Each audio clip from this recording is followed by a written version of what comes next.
Puppetry from RotoWire here, going through today's daily show. Today, we're going to cover the trends that we spotted in week one. And if you've been liking these shows, please smash the like and subscribe button on the YouTube page. We really appreciate you being here and your support. We want to be here for you as frequently as possible. These trends I'm going to go over. These are going to be quick hits. I'd like to get through all 32 teams. I'd like to do it in 15 minutes so I don't bore anybody, but I want to give you actionable advice as well and give you things to think about. So we'll start with the AFC South. We'll go with the Houston Texans. Rex Burkhead, 72% of the snaps. Dameon Pierce, 28% of the snaps. And the carries were close, 14-11 Burkhead, but Burkhead had an 8-1 target lead. And that was the game script that should have been perfectly favorable for Pierce. They led the entire way. So just understand right now that is not looking good right now for Pierce in terms of a workload. And at tight end, the O.J. Howard 2 touchdowns, he played 18% of the snaps. Brevin Jordan saw the same amount of targets, played 62% of the snaps. Pharaoh Brown blocked a lot, 66% of the snaps. O.J. Howard seems like fool's gold based on those snap shares. Tennessee Titans are next. Austin Hooper, who I thought would be amazing, 61% of the snaps and 2 targets. Jeff Swaim, the blocker, was in 73% of the time and saw 2 more targets than Hooper. But it was really Kyle Phillips, the slot receiver, who played only 43% of the snaps but saw 9 targets. If it keeps going that way and maybe Phillips trumping the tight ends, and I thought Hooper might be a deal, maybe he will be based on week 1 usage, Phillips may be the middle of the field guy. Now, Robert Woods and Nick Westbrook-Ikhine each played 68% of the snaps. Each saw just 2 targets, while Treylon Burks saw 37% of the targets and of the snaps and saw 5 targets. So Phillips and Burks were on the field far less, saw more targets. That could be an anomaly, especially for Woods. But I do think the more we go, Burks sees more targets and snaps. And I believe they're at the expense of Westbrook-Ikhine. I believe their 3 receiver sets is Woods, Phillips, and Burks by week 5. And the Colts, Paris Campbell, 76% of the snaps, 4 targets. Alec Pierce played 51%. Only 2 targets. Ashton Doolin played 34%, but he saw the most targets of that group with 6. Campbell right now is the most used player on the field. The targets were close enough. We'll see if they're going to integrate him in the offense. But Doolin's targets, that was surprising on such slow snap share. Campbell might be the guy to target because if his target rate goes up, his snaps are already there. Now at tight end, Mo Alie-Cox was a little troubling. Kylan Granson outplayed him 56-54%, but the targets clearly in favor of Granson, 7-2. I don't know if that's a short-term anomaly because the Colts have never done a good job of getting Mo Alie-Cox regularly involved. I see people in here. I'll take your questions at the end, so hang tight with me.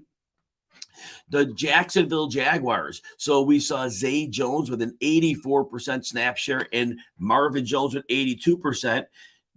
Zay saw 9 targets. Marvin saw 6. So right now what we're looking at is Zay Jones does seem to be the top receiver aside from Christian Kirk, who we know is going to be the guy there. Marvin Jones, I could see him losing more snaps in targets as the season goes on. He just seems to have lost a lot of juice in the second half of last season. And then the backfield that everybody's talking about, James Robinson and Travis Etienne, despite Robinson starting and looking outstanding, they both were on the field half of the time. There's a role for both of these guys. And so Robinson is obviously the value because you drafted him much later. Etienne may have cost some prime picks real estate, but I think Etienne will be more involved as a receiver. He did out-target Robinson 4-2, so I think there's a case for both of them.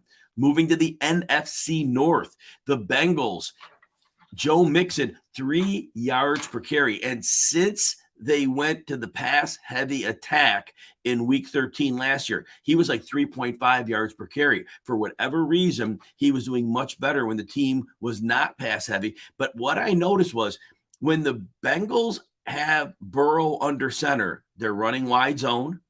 The Steelers appeared in my mind to completely know that, and that's why there wasn't much going on. And then when Burrow's in shotgun, they knew he was going to pass. So I tell you what, the coaching staff a little bit nervous there. They're predicting play, they're telegraphing plays a little bit too much. And then the backfield behind Mixon, Samaje Perine 24%, Chris Evans 0%, and that was the talk in the preseason. They were concerned about Evans and his pass protection role.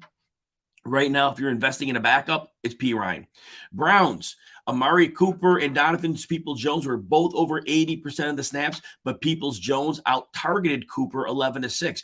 I thought that Peoples-Jones would be more of a deep threat, and I thought he would not be a fit with Jacoby Brissett. However, what I noticed was that Peoples-Jones was being used on many different routes, so I think he's a factor in the offense. And so instead of Cooper being the overwhelming number one, I do think they're both going to see similar target shares. I know Peoples-Jones had many more. And David Bell, 28% of the snaps, no targets. He may not be a factor in this offense for a while. All right. And then David Njoku, 90% of the snaps, 1 target. Harrison Bryant saw 4 targets on 45% of the snaps. And Kevin Stefanski, the coach, talked about how good Njoku was as a blocker. So maybe he's going to have a larger blocking role than we thought. We need to definitely pan that out in week 2. The Ravens, Devin Duvernay had the 2 touchdowns, but he played just about half the snaps. So be careful there.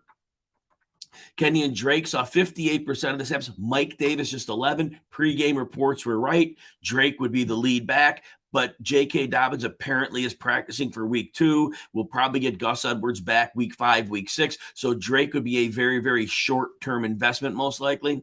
The Steelers next. Chase Claypool led the receivers in snaps with 92%. He had 6 targets and 6 rushing attempts. Him playing in the middle of the field, I think he is going to be a factor. He's going to get a lot of looks because those are going to be convenient looks for Mitch Trubisky. George Pickens, 70% of the snaps, 3 targets, catch for 3 yards.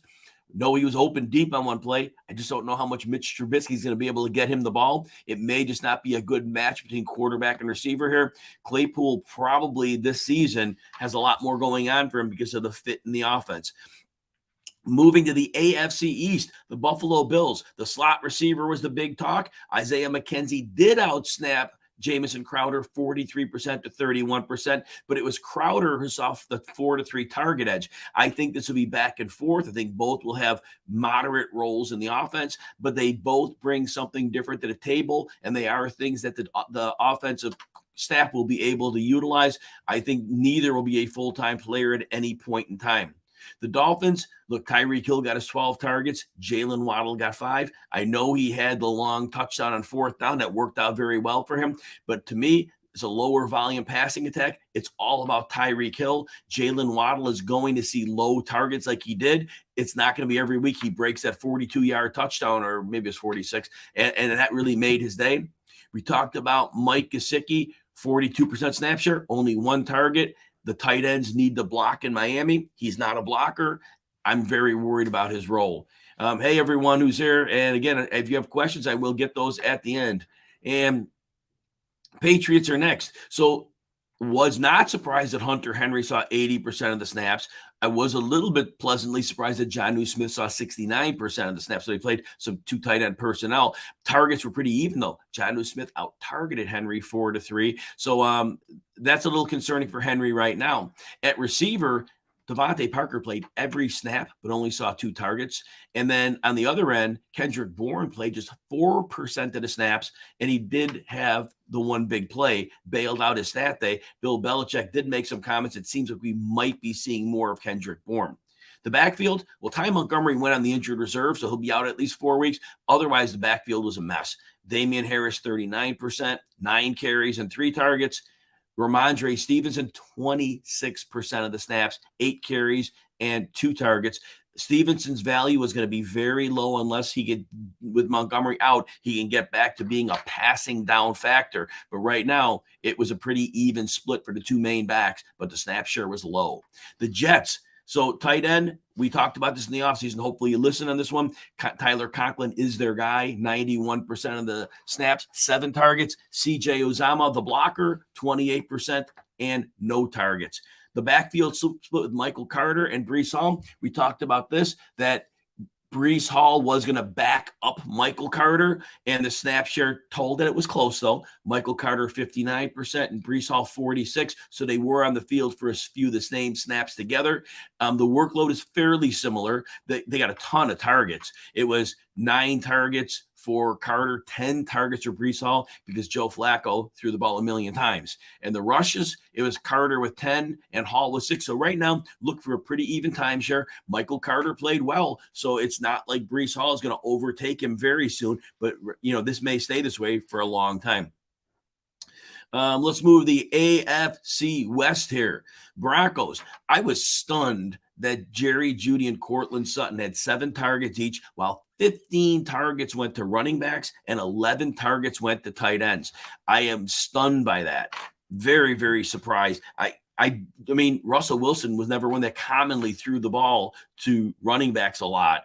This must have been really game plan specific. If this is their plan, this is not going to probably work real well. They should have won the game with the fumbles, but nonetheless, I do think that's going to get corrected, and Sutton and Jeudy are going to see more targets. But I was very disappointed that they didn't attack really 2 depth level cornerbacks.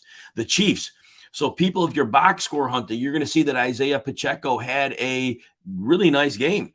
12 carries, led the team in rushing yardage. But understand this, 10 of those 12 carries, the game was already over. When the game was relevant, it was all about Edwards-Helaire and McKinnon. So box score hunting here, that's not going to work. Pacheco is a very, very clear number 3 here. And Clyde Edwards-Helaire and McKinnon played very well. They're not playing themselves out of jobs. If one of them should miss time, Pacheco would probably see more work.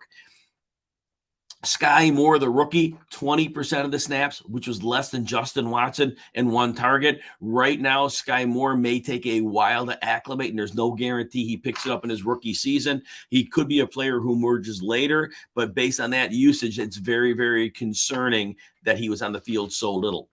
The Chargers, what I was surprised with, 7 different players had exactly 4 targets. This was like the spread the wealth offense. Everybody gets a little bit. That was a huge hit for Mike Williams. Now, Keenan Allen got his 4 targets in a little over a quarter of play before he hurt his hamstring. So he may have been one that saw more targets. But against the Chiefs, we'll see what happens. I would like to think that Mike Williams gets targeted more. I thought the Chargers coaching staff learned their lesson. Apparently, that was not the case. It was really spread the ball around.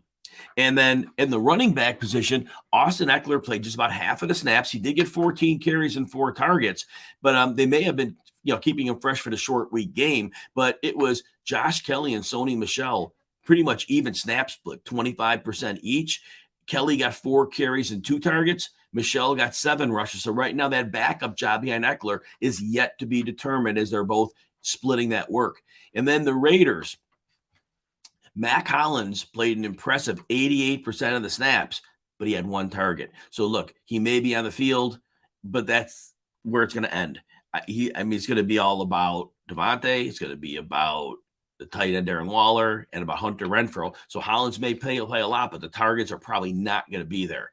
You know what? I think we're pretty good into this, and going through the NFC would probably be way too much. We might save that for another stream. So at this point, we'll take some questions. But for those who are going to bounce out, just remember, please hit subscribe. Please hit like, especially if you're on YouTube. And if you're not part of the RotoWire family, just go to rotowire.com/try. Free 2-day trial, no credit card. Love you to check out our content, other great content that we have. Let's go to some questions now. All right, get our first one here. You can start 2 from Camara, Gibson, and Connor. So it's really, this is the point in my week where I'm really getting it. I'm turning the page to week 3. Start sits, I like to take a little closer at, like when Thursday comes in. I could answer them now, but right now I'm at a point where I'm still poring over the week 1 data and barely turning the page. I honestly, off the top of my head, if you told me who they were playing, tell me who the opponents are, because I kind of looked at it cursory wise, but right now I couldn't even tell you who these guys are playing yet till tonight. Tonight's when I'll be in my week 2 mode. So again, if you've got a question, you got to tell me who they're playing right now, because I don't have the schedule in front of me. All right, Jay, right? Yeah, same thing. You got a start sit question. Just put who the opponents are, and I will get those for you. Don't have that in front of me just yet. Same thing. Ertz or Everett. Yeah, again, anything with start. You can repost those with the opponents for me. Same thing, Cam. Should you trade A.J. Dillon and Pittman for Dalvin and Madison? Interesting question there.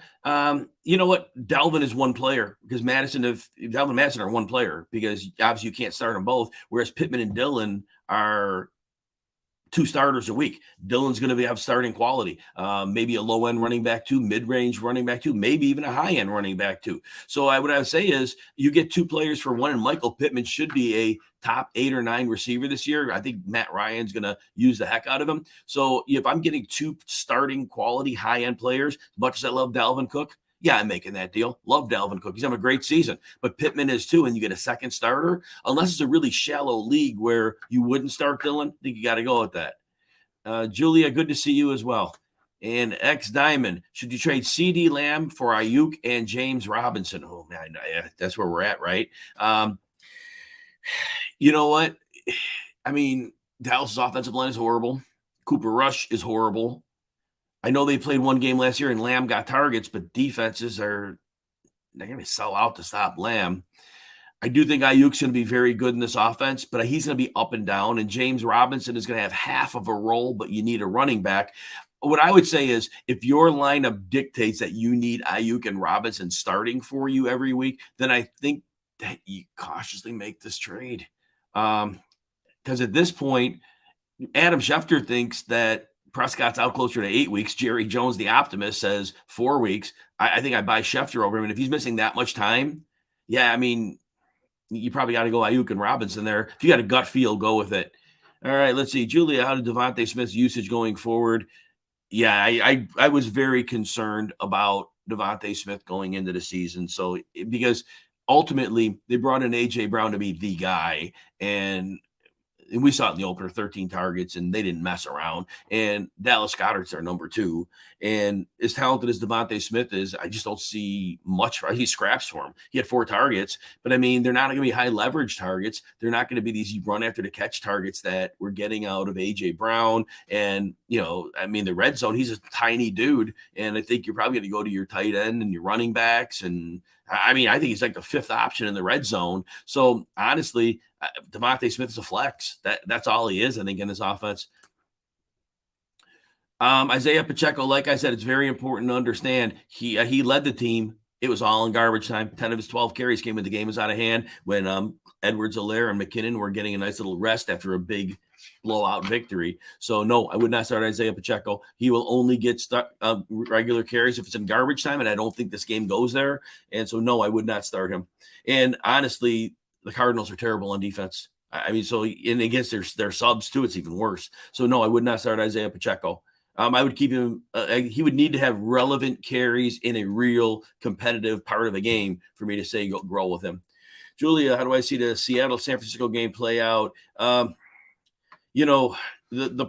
Pete Carroll. He got to win. God bless him. He won. I'm happy for him. I don't know what he was thinking against Denver. Rashad Penny could have ran the ball on their throats all game, and then they could use play action and use their receivers. Instead, they went pass heavy with Geno Smith, and fortunately, Denver fumbled the ball in the red zone all night, and so it worked out for him. But my gosh, if he goes into that game plan again, he's in trouble. They have to be a run-first team that use some passing. They don't want. I mean, you don't want Geno throwing the ball more than 25 times a game. If you're doing that, that's a recipe for disaster, right? So Metcalf got 7 catches, like 36 yards.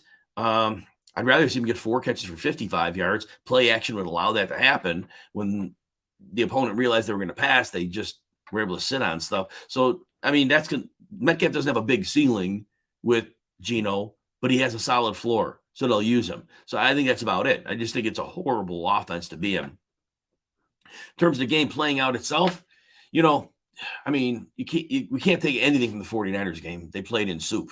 So we can't take one thing about that game out. The 49ers are facing 2 terrible cornerbacks and the diverse running game they have.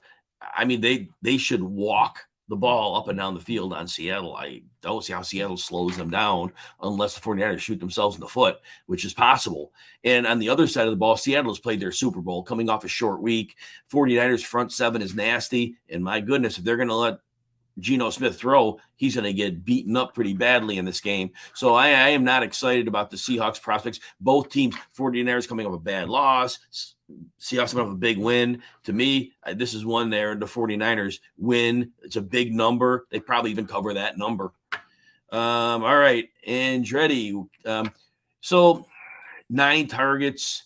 I went over a snap share. I think it was in the 40s, like 43, whereas Robert Woods had 2 targets, played 80% of the snaps.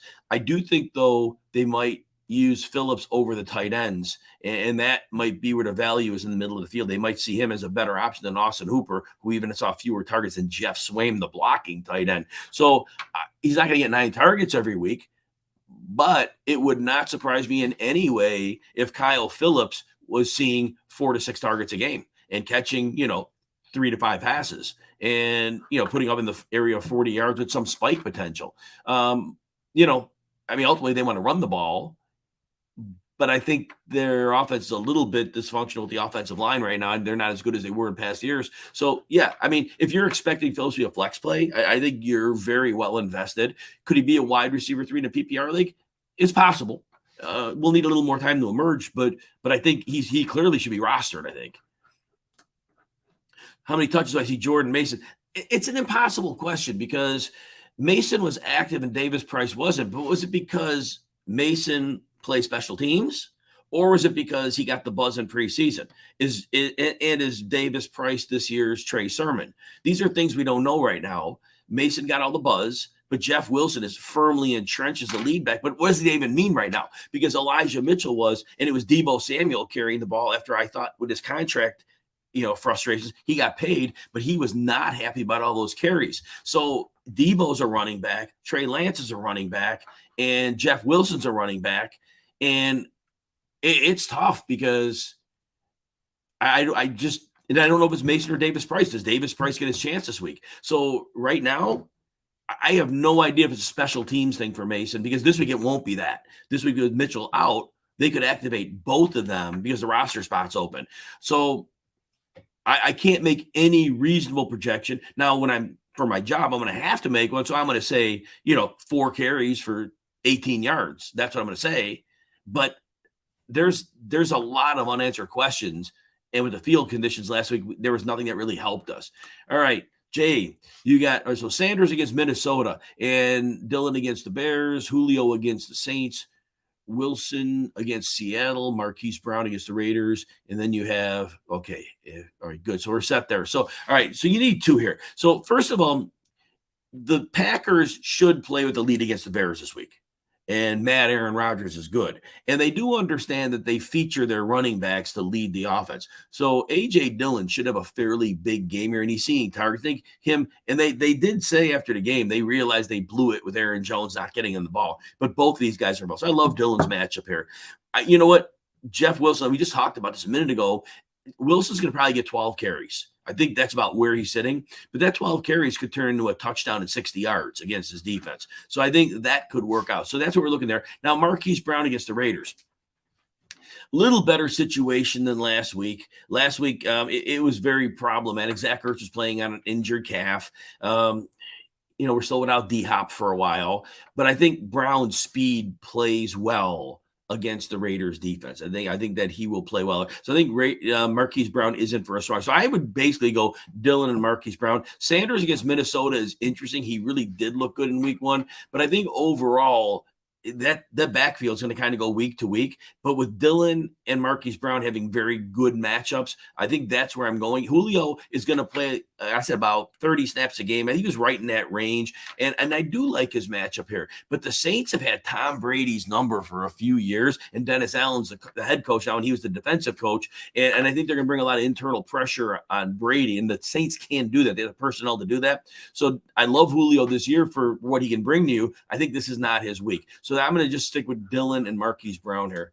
And all right, what a guy, Chris. Accepted his trade. You give Tyreek and Clyde Edwards-Helaire for A.J. Brown and Dillon. So Tyreek's going to get a lot of targets. So he's going to have an amazing floor. Edwards-Helaire, don't look at the box score from last week because he looked great. He looked great as a runner, receiver, and then they went off a blowout win. Now, he was splitting time with Jerick McKinnon, and then when the game was over, so they didn't all play 4 quarters. They played about 3, and then Isaiah Pacheco got a ton of garbage time stuff, but he is not a factor in this offense right now. So those are both 2 good players, but A.J. Brown, he should get at least 8 targets every week, and that what we saw last week, the double-digit 14 targets, that's on the table too. And Dillon is a very strong play. I think you ultimately got probably two players. I think Dylan's floor is safer than Edwards-Helaire. I think A.J. Brown and Tyreek are going to be similar with production. So overall, I think you got a bit of a win with Dylan there. A.J. Brown and Tyreek to me is kind of a wash. So I think you got a win. I don't think it's a massive win, but you got a win, and that's all that matters. All right, let's see. Jay, all right, Ertz against the Raiders, Everett against the Chiefs. So I'd normally be one to say nervous about trusting Everett 2 weeks in a row. And the 4 targets, he scored. He got the 50-plus yards, I think 56 off the top of my head. And so what I saw there was that he did a lot with a little, but he has Justin Herbert as his quarterback. And I'm pretty sure we're not going to see Keenan Allen this week. So the middle of the field is going to be a place to operate. So I think Everett has a decent opportunity. Now, Zach Ertz didn't do much, but he did score the touchdown on a 2-point conversion. He'll be a week past that calf injury because I do think he wasn't 100% for that game. I think another week he's closer to it. Overall, I think ultimately Ertz sees more targets than Everett. And that is why I like him this week. The D-Hop, he's going to be out through 6 weeks. And again, that injury, he wasn't quite ready. So I think we're going to trust the better player here, the player who's typically a bit more consistent. And that would lead me to go with Ertz there. CB, you lost Mitchell. I'm with you, man. I'm with you. And Swift has an ankle injury. Yeah, we'll have to see about that. I'm hoping it's maintenance. I'm hoping it's just a little soreness because there's nothing I saw during the game that made me think it was a significant type of any situation going on. So as of right now, and this is probably a question you want to circle back with me end of the week, but I'll answer it for now anyway. You do have Hunt, Zeke, Pierce, so you're loaded there. So without having Mitchell, so you're in a great spot to be without Mitchell. ETN played half the snaps, and they're going to get him involved in the passing game. I think, and then Pierce worries me because, like I said, that was an optimal game script. It was a perfect game for him. It should have been the top running. They weren't trailing at all. They were winning the whole game, and then it was tied, and yet Rex Burkhead was on the field 71% of the time. So Zeke looked really good, but now we have the problem of teams that are going in. Connor McGovern has a high ankle sprain, and that's another lineman down. And with Cooper Russian, the game plan is going to be jam up the middle of the field, beat up the bad Dallas offense. It's a bad offensive line now. It's a bad line. It's like bottom 10 line right now. They have nobody on that line. And so that's going to be the problem Dallas is going to face. And Zeke did well last week, but the game plan factored in Dak Prescott. This won't.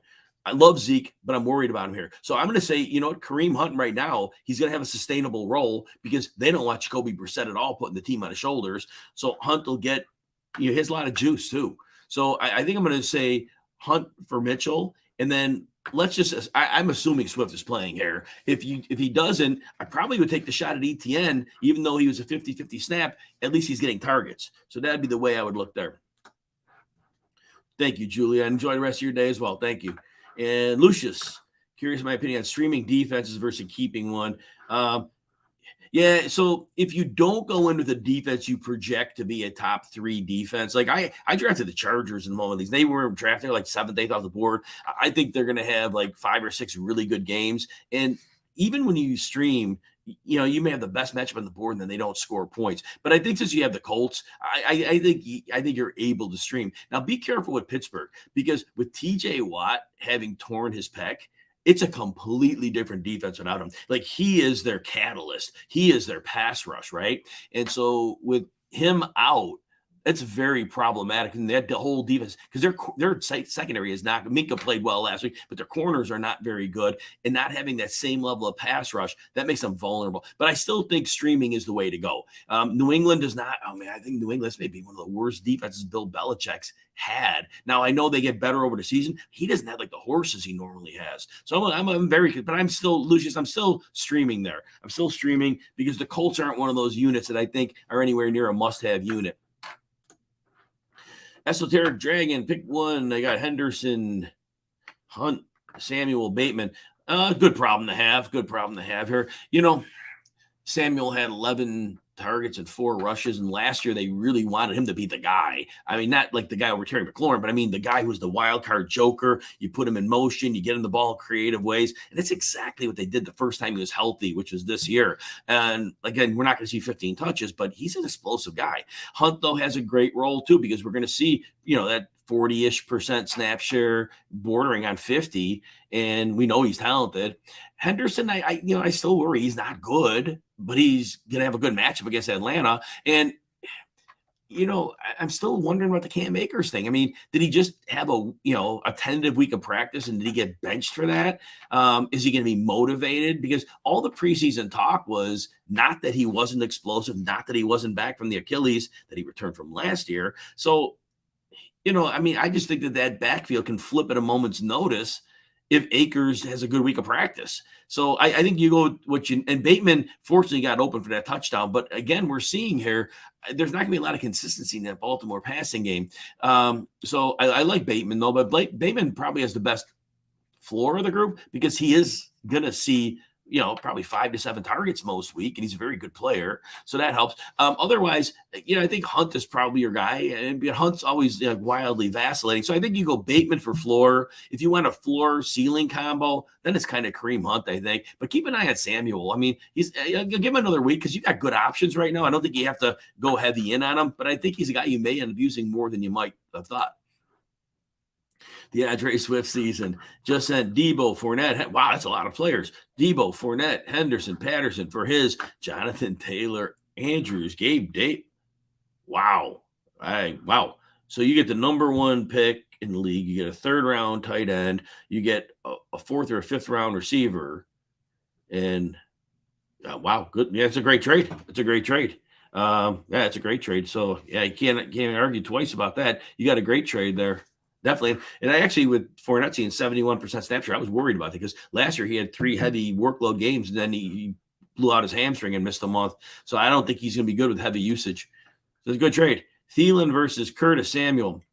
With the new offense, they used to make sure they just got Thielen targets. But what I saw last week is kind of what I expected. If Justin Jefferson's open, he's getting the ball. It's not like, we got to go to somebody else. It's the Justin Jefferson and the Dalvin Cook offense. And I know the Packers have a good secondary, and they didn't look like it last week. But Adam Thielen, he may not just be the automatic red zone guy. They might be scheming up Jefferson down there. And so right now, I think Curtis Samuel's going to see more volume. And Curtis Samuel's way more explosive. It's crazy I'm going to say this. But yeah, I am probably going like 55% to 45% Curtis Samuel here. Can Thielen score 2 touchdowns always, right? And he gets 2 touchdowns, then you're set. So I think Thielen's your boom bust guy, but Samuel, with joke of all jokes, is probably safer for a floor. All right. Yep. Excellent, CB. Julia. Chargers D is my flag. Oh my gosh, Khalil Mack looked great. Game-winning strip sack, 3 sacks, and he and Bosa are like feeding off each other. The thing I like best about Khalil Mack, though, he's a great run defender. You noticed last year when the Raiders played the Chargers in Week 17, they ran the ball down their throats. When they ran, they were getting anywhere. We got Sebastian Joseph Day and Austin Johnson in the defensive tackle spot. Khalil Mack is setting the edge and as a run defender. Yeah, that defense is – and they were without J.C. Jackson, so I was very, very encouraged by what I saw. Jade, dumb question alert.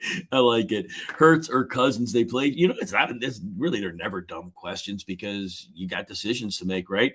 But yeah, Hurts with the running floor, because – it could be a Dalvin Cook game at any point. I mean, they want to throw the ball, but they're going to be Dalvin Cook games. I think every game's going to be a Jalen Hurts game, one where he's either going to run it or he's going to throw it. But that rushing floor is just insane.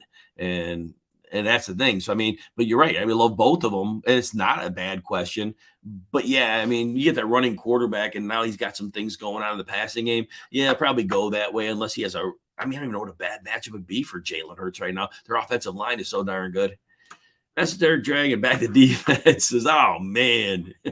He drafted the Bills, was planning on fire and forget with that good plan.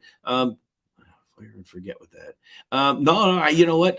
I think you got to play the Bills. They have such a deep rotation of pass rushers. They're going to play with leads, and they're going to get sacks, and sacks lead to fumbles, and they lead to pick sixes. And no, you go with the Bills, man. That pass rush is insane. And then they play, even without Tre'Davious White, they play a real tight zone on the back end. And with the rush coming that fast, the quarterback doesn't have time like to decipher the zone. So no, I think the Bills, man, Bills are crazy good. And one game, but I kind of thought this could be the case. They look really good. Henry Odom. All right, full PPR. Try to trade for another receiver. Who'd you pack out of Bateman, Sutton, Pittman, Dotmanson? I mean, in priority, I mean, the players I'd like to get rid of the most. Dotson's coming off a 2-touchdown game, so you might get more than you should for him, which is probably good. It's a real sell high moment on Dotson, and Bateman had the touchdown too. I don't like the volume potential in that offense. So the first two I'm trying to trade are Dotson and Bateman. Pittman to me is. I kind of thought like he'd have the kind of game he had. I think he's a top. I moved him up to like top 9 or 8 at receiver, and I'm not hesitating there. Matt Ryan's going to lean on him, so I don't really want to get rid of him. I could, as much as I think Sutton's going to be great with Wilson. So I think I'd get rid of Dotson first, Bateman second, Sutton third, and I would really not want to give up Michael Pittman. I would not, because he could be very consistent, high floor, high ceiling. All right, Jay. Oh, man, thank you for that comment. I really appreciate it. And you have a great day as well. That's everybody else. Remember, if you're not part of the RotoWire team, go to rotowire.com/right. 2 free days behind the paywall. No credit card needed. No garbage games here. Oh, we got a couple of questions. I'll take these, and then I'll get out of here. All right, Andretti, full PPR, Paris Campbell or Romeo Doubs. Paris Campbell saw 70-ish, almost 80, 70-ish% of the snaps. Romeo Doubs saw 57% of the snaps. Mad Aaron Rodgers, but man, they had like a bunch of receivers with snap share. I mean, they were rotating. And Alan's Lazard supposed to be back. And the Packers probably win this game pretty easy. Now, is that because Aaron Rodgers throws them there? Maybe. But probably in the second half, they run more.